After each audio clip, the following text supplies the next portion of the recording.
আসসালামু আলাইকুম, সবাই কেমন আছো আপুরা? আলহামদুলিল্লাহ আমি ভালো আছি। আজকে তোমাদের জন্য একটা দারুণ কাটিংয়ের ব্লাউজের মেজারমেন্ট নিয়ে এসেছি। আজকে যে ব্লাউজটা নিয়ে এসেছি, যারা একটু অভিজ্ঞ আপু আছো তারা দেখলেই বুঝতে পারবে যে এটা হচ্ছে একটা প্রিন্সেস কাট ব্লাউজের ড্রয়িং। কারণ হচ্ছে প্রিন্সেস কাটের শেপটাই হচ্ছে মেইন, তাই না? বাকি সব কিন্তু একদম সহজ, তেমন কঠিন না। তো এটা হচ্ছে ফ্রন্ট পার্ট বা সামনের পার্টের মেজারমেন্ট। একটা প্রিন্সেস কাট ব্লাউজ সামনে এবং পেছনে দু ধরনের হয়ে থাকে, দু ধরনের শেপের হয়ে থাকে। আচ্ছা, এই পার্টটা বুঝিয়ে দেওয়ার আগে আমি আমার আপুদের সাথে একটু পেছনের পার্ট নিয়ে আলোচনা করব। এই দেখো, এখানে হেডলাইন লেখা আছে যেটা হচ্ছে প্রিন্সেস কাট 32 সাইজের একটা ব্লাউজ।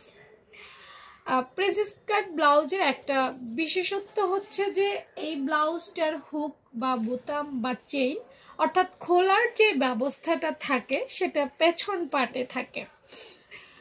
বিশেষ করে বোতাম ডিজাইনার বোতামগুলো আমার কাছে ভীষণ ভালো লাগে। অর্থাৎ পেছনে হচ্ছে খোলার অপশান। আমরা নর্মালি তো সামনে খোলার অপশান রাখি, কিন্তু এই ব্লাউজটার পেছনে খোলার অপশান রাখা হয়। তো পেছনে তেমন মেজারমেন্ট নেই, বা তোমরা দেখতে পাচ্ছ প্রত্যেকটা জায়গায় আমি মেজারমেন্টগুলো তুলে ধরেছি। কোনো কিছু বুঝতে অসুবিধা হলে তোমরা আমাকে কমেন্ট সেকশনে কমেন্ট করতে পারো, তাহলে হয়তো বা আমি এটা কেটে দেখাবো।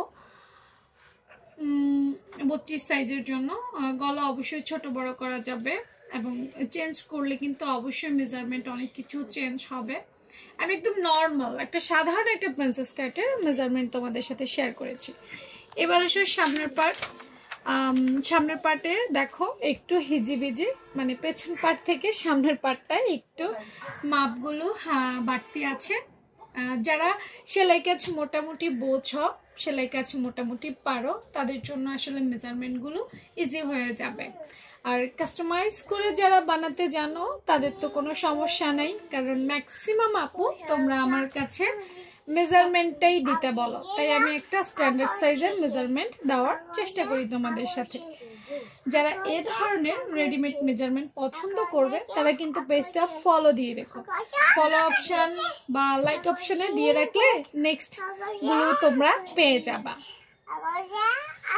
তো আজকের মতো এখানেই শেষ। ভালো থেকো সবাই, আল্লাহ হাফেজ।